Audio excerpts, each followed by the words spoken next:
So we know how to lose friends and alienate people. We know how to build rapport. But have you ever noticed that people move their eyes? Not those fixed gaze people. People move their eyes in all different directions. Up, down, left, right. Have you ever wondered what's happening inside of their head when they're darting across left to right, up to down? Have you ever wondered what's happening? What if that actually meant something and you could discover what that is so you could improve your communication? Do you think that'd benefit your business? Excellent. So, Sarah Morgan, Yes. Look at those beautiful big eyes coming up the front. People move their eyes from moment to moment, but you've learned sensory acuity.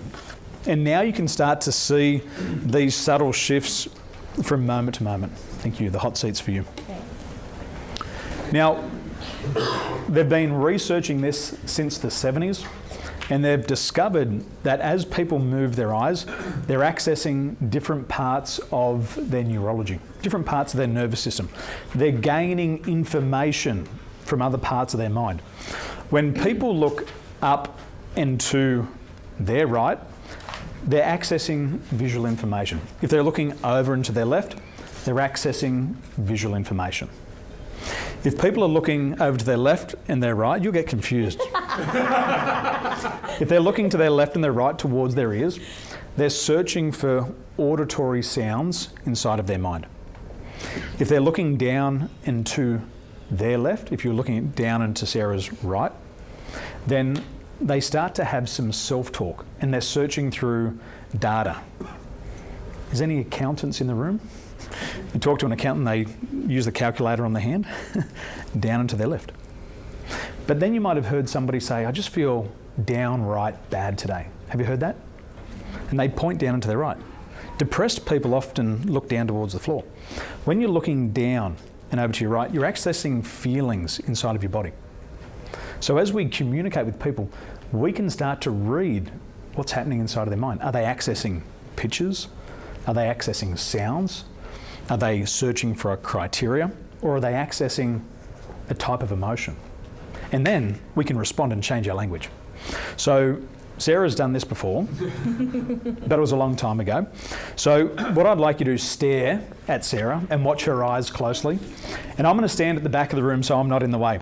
But Sarah, I want you to fully consider these questions. Okay, no pressure. So what your job is just watch how fast her eyes move. Okay, you ready, Sarah? You okay? Okay, good. My pleasure. So, just out of curiosity, what was the colour of the room that you grew up in? It was pink.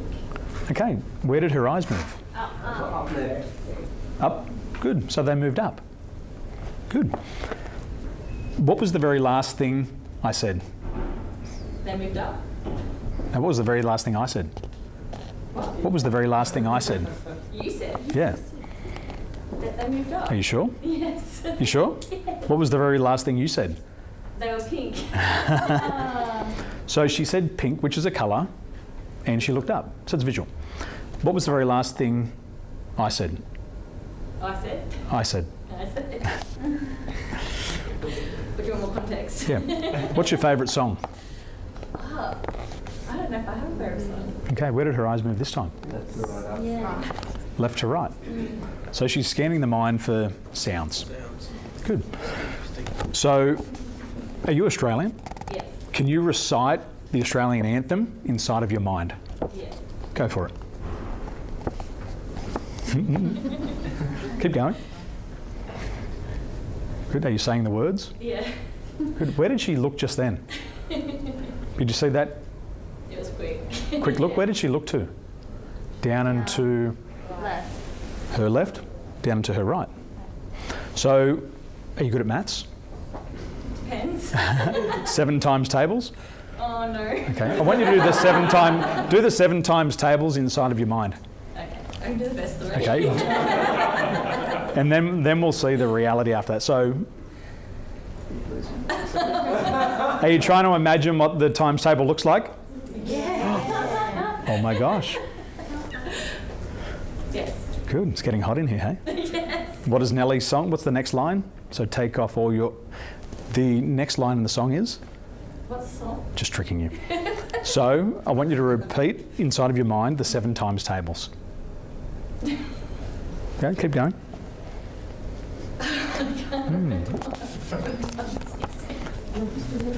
Okay, got it. Good. So see how the eyes are moving? She's collecting information. Where have you been on holidays recently? Overseas? Yeah, whereabouts? Denver? Denver. Was it hot or cold? It was nice. Nice. Good. Where did you go in Denver that made you feel really good? Really good? Yep. Grand Lake? Good. Did you swim in the Grand Lake? No. No. Was it cold? I'm pretty sure it would be. Did you put your hand in the lake? No. Good. What did you do when you were there? Just on the day at Grand Lake, sight saw. Mm-hmm. It rained, but it was still nice. So what did the rain feel like?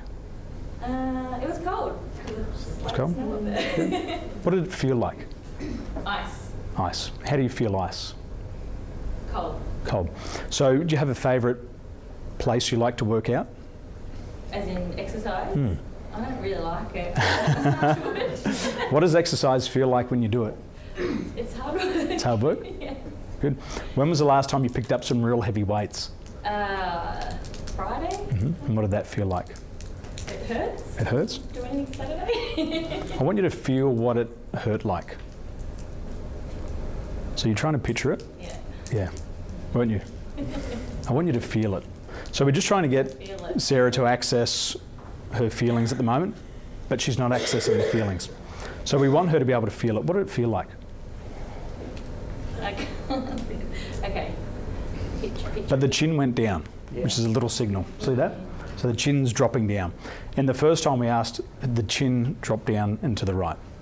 So subtle things happen from moment to moment, but we've got to be able to pick up on it. Now, when we do the demonstration, you're standing up here, sitting up in here in front of everybody, a little bit nervous.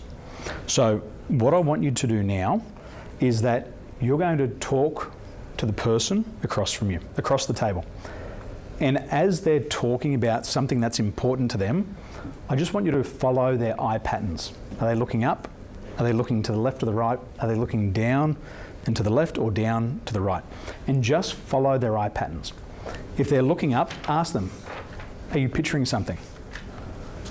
If they're looking across to the left or to the right, ask them, what sound are you trying to recall? Or what sound are you trying to remember? If they're looking down to the left, ask them, what are they remembering? And if they're looking down to their right, ask them what that feeling is. Does that make sense? Okay, I'll give you a little demonstration. Thank you so much. Good job. Good. Good. Leonie. Beautiful big blue eyes. Good. So now you'll start to see the pattern. Leonie. Yes. Tell us about business. What business are you in? Real estate. Okay, and when did you start real estate? 97. Okay, where are her eyes looking? What were you picturing just then? I was just trying to remember what year I finished school. Good. So you finished school in what year? 97. 97. You started real estate. And tell us about your favourite clients. Oh my God, I love my clients. I love all of them, even the pain in the asses. What were you picturing just then? The pain in the ass. Stuart in particular. So see how the eyes quickly flicked up? So she's accessing a picture. We don't know what it is, but we just understand how she's thinking. Okay, tell us about pain in the ass, Stuart. Oh, he's a compulsive whinger. He just, everything's a sook fest. It doesn't matter whether he's getting premium rent, the place is immaculate, everything's perfect. He's sooking because there's a blade of grass or there's a weed in the front garden. Like, it's just painful. Did you notice there she went blade of grass? It was a certain criteria and she looked down and to her left. Blade of grass. So she's accessing criteria. And when he complains, how do you feel about that? I feel like slapping him. Which way is her head leaning? Can you see that just subtle shift? Down to the right. So explain that feeling that you go through when Stuart's complaining about that blade of grass. I try and mentally block most of him out when he's talking, and then try and reaffirm to him the important things in life. That there's a bigger picture. There's bigger things going on in the world than a couple of weeds in a garden. Excellent. Are you starting to see the eye patterns? Yeah. Good. So what I want you to do, have a conversation, ask something that's a little bit deeper, something that you're not aware of, and just observe the eye patterns. And then ask them, are you creating a picture? What's that picture of? Etc. Good job. Okay. 2 minutes each, last exercise, and then we're going to go home for the day. So 2 minutes each, look at somebody across the table, get them to remember and talk about something further back in the past, but do not try to block your eye patterns. Yep. Don't try to do a fixed gaze. Just let it happen naturally. What did you notice? Did you notice these subtle eye shifts from moment to moment? Yep. Good. Excellent. What did you notice? I noticed subtle eye shifts from moment to moment. Moment to moment. Excellent. It happens really fast. Yeah. In this environment, we're worried that we're going to move our eyes. Yeah. But when people are speaking naturally, you'll see it. And in our trainings, we go very deep into it. This is just so you can understand that people are moving their eyes. Good. What did you notice here? I looked to audio and I didn't think I was, but then I realised I was deep down. Excellent. Yep. When we're trying to figure out where our eyes are moving, it's very confusing. Yeah. What did you notice? I was the one. Yeah. I don't know. We couldn't get her to get into her feelings. Which we did manage. We did in the end. We just spoke about pole dancing. So what can happen is in therapy, what we do is we do an eye tracking test. And you get the client to follow your fingers around in a circular pattern. And what will happen if somebody has trauma in one part of their neurology, whether it be visual, auditory, kinesthetic, or AD, they will not access that. So I was working with a gentleman who'd been sexually abused, and he would refuse to access pictures in his mind. He couldn't picture anything because that thing was so traumatic for him that he had to block out that part of his mind, and he wouldn't create pictures in his mind. Other people have had a traumatic accident and they'll refuse to access feelings. It could be an emotional event and they refuse to access the feelings, so they won't access it. Because if they access it, they become associated into it. So they become dissociated. And we can discover that when we do therapeutic application of this. Make sense? So the mind is very interesting. You'll also discover that some people will and won't follow instructions. So if you ask somebody to say, hey, just paint me a picture of that, they might try to do it kinesthetically and they'll start to give you feelings. So we can also determine if people can follow instructions or not. And that's great for therapeutic stuff. But it's good for business. Now, Matt had an interesting question. What was your question, Matt? It's in relation to having eye contact with people, and you know, sometimes when you're talking to someone, they're staring really intensely into your eyes, and it kind of gets a bit awkward, and then you feel like you got to look away. What you where should you look in the conversation? Eyes and mouth. Should look at the mouth. It's the mouth that's talking. And that's what very good communicators do. They watch the mouth, they flick up, look at the eyes, and they drop back down to the mouth. They look at the mouth, they flick back up, look at the eyes, and drop back down to the mouth. But what's happened in some societies, in the society my family grew up in, we had a military man as a grandfather who was in the Air Force. Look at me when I'm speaking to you. Look at me. It's called a look to talk rule. And they demand the eye gaze. But in Taiwan, with my Taiwanese family, we have a don't look to talk rule. In the Filipino community, you have a don't look to talk rule. So it depends where you're growing up in the world will determine where you also look. But we should look at the mouth, look at the eyes. Look at the mouth, look at the eyes. But the first person to break eye contact in a conversation is the most powerful person. So if you're looking at somebody and then you break eye contact and then you come back, you're the most powerful person. Charlie. We have, it's ironic, but we have 2 cross-eyed vendors at the moment. And when we go to the appointment, we actually have the conversation in the car, where should we look? Like, because it's one of them's eye is really horrid and not being horrible, but it's not attractive to look at. So if you're looking in the eye, it kind of freaks you out a little bit, and the other one, it's quite bad, isn't it? Like, so where should we look at the mouth? Look at the mouth. Because I always try and look at the good eye, Yep. not the bad one. Yep. And so I was like, I just wondered what was correct in that situation, because it's chewing at the same time. Yep. What you'll find is as soon as you start to look at the mouth, you want to flick back up to the eyes, but it's the mouth that's communicating. So you watch that, little flick up to the eyes, flick back down. And Brian Tracy showed me that in San Diego, and I've started to do it, and it makes a huge difference. You look at the mouth, look at the eyes, look at the mouth. Break eye contact, you're the most powerful person, bring it back in. Yes. So it still makes you, because I've been told that like if somebody keeps a good eye contact with you, that you feel like you're engaged with them and they're actually paying attention to you. It does the same thing, still maintains that level of engagement, but it doesn't. It does. Okay, cool. Yep. Because I Who told you that? personally, I get hella awkward. Who told you that? The engagement thing. YouTube. YouTube, okay. Because sometimes, what nationality is your family? English. English. So the Irish, which my grandfather was, have a solid look to talk rule. You've got to look at them in the eye. And if you don't, then you're in trouble. Okay. Yeah. So what we're going to do in today's society is be flexible. Filipino families? Cool. So it's a don't look to talk rule. You don't make direct eye contact. Because the primitive mind says direct eye contact is ready to engage into a fight. So you don't look at a dog in the eye, do you, Charlie? I do with mine, just My cousin had Rottweilers. One was called Demon. This thing had a head like this. But I remember years ago, he would dominate the dog and he'd pee on top of its pee.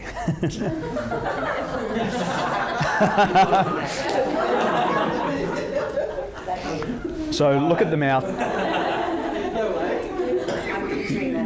My other nickname's the Vault. The secrets are safe. So look at the mouth, look at the eyes, look at the mouth, look at the eyes. Break eye contact. Look at the mouth, and you'll be in control more often. One more question. So Absolutely. Did they tell you doing that? Not really. I was going to say, because you've 99% of the time been doing it to us, and I don't recognise you doing it. You don't notice because 1/15,000th, you experience of 1/15,000th of your reality. 14,999 bits get deleted. They have no idea. Who put perfume on this morning? When you're thinking of that number, like 14,000. Yeah. Yeah. It's consistent, even though you know that it's going to happen, you can't stop it. Yep. You don't even know you're doing it. They don't know. They're so caught up with what they're saying. So the person in the conversation who's asking the questions is in control. The more they're talking, the more that you're in control. They're not even thinking about their eyes. They don't even know what you're looking at. But unless you cross their arms. Okay. Thank you so much for joining me today. Just 60 seconds before you go, could you share some feedback with me about your experience? Thank you so much. And then I've got something special for you. If you could just write down your name, no address, just your name. If you'd just like to share some feedback on your experience today, I'd really appreciate that. If you've got some good feedback is the breakfast for champions. I'd love to hear some of your feedback. It helps me grow and get better at what I do. So I hope you've had fun. And we've got one little thing before you go, something special for you. So Luke's going to pass out the papers. Oh, I didn't think anybody was going to ask me. That's a great question. Does anybody know about the male seahorse? Carries the baby. Carries the, yeah, can he? The male seahorse raises the babies and gives life. Yeah. So, you're my babies. I'm giving you a sense of life in business. And it's just very symbolic for me that men can also inspire. It's important for me. And my daughter loves seahorses. And I tell her that she come out of my belly. She still doesn't believe me. But I can try it on Caesar. We'll see what he says. So I'd love just a little bit of feedback before you go. And then I want you to tell me a couple of things. If you implement everything that you've learned today, I'd love to know what the financial impact on your business will be in the next 12 months, and also what the non-financial impact will be. If you took all these strategies, I'm just curious of how it could change your business.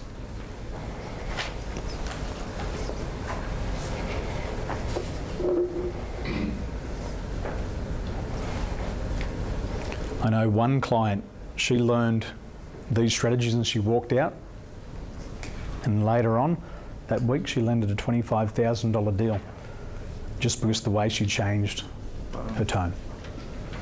Can we start this Tuesday? Can we start this Tuesday? Yes. And she'd been struggling to close. It wasn't the closing question, it was the way that she asked for it. So you've learned the 5 principles of success. You learned foveal vision. You've seen eye patterns. You understand what hurts rapport. You've had a look at the wheel of life. You understand rapport. You know the indicators of rapport. You know what happens when you cross your arms in front of Matt. You can see the skin colour shifts in people from moment to moment. And the secret of this, the rest of the world hasn't been in here today. They don't know that you know that their skin colour's changing. They haven't realised that you can see their breathing and their lower lip sizes. We understand that there's some serious risk to having no goals. Everything you've learned is attributed to your emotional intelligence. We have a self-concept. And the most important thing about the self-concept in business, it precedes and predicts your results and how much money that you earn. When you go around through life increasing the self-esteem and self-worth of others, they'll open doors and opportunities that previously you would have never had. Goals put you back in control. You get momentum and a happy life.